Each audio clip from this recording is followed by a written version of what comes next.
Bakit importanteng tumatawa? Number one, scientific muna tayo.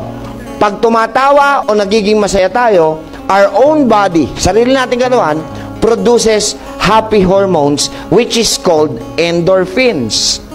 And endorphins, for your information, is a natural pain reliever.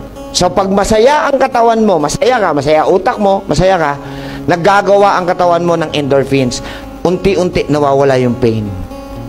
Kaya pag may masakit sa inyo, huwag kayong manonood ng drama. Naapektuhan kayo mentally and emotionally.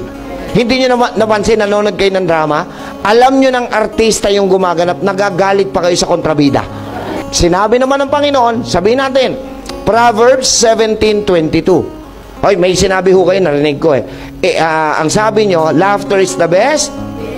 Sabi ng tao yon. Ang sabi ng Diyos, Proverbs 17:22, a merry heart, hindi laughter, a merry heart, ang masayahing puso, tama, ay mabisa pa kaysa gamot. Pero ang malungkuting puso at espiritu ay nakatutuyot hanggang buto. Hindi totoo yung laughter is the best medicine. A merry heart, masayahing puso. Alam nyo kung bakit pinabubulaanan ko yung laughter is the best medicine? Sa mental hospital, araw-araw tumatawa. Wala namang gumali.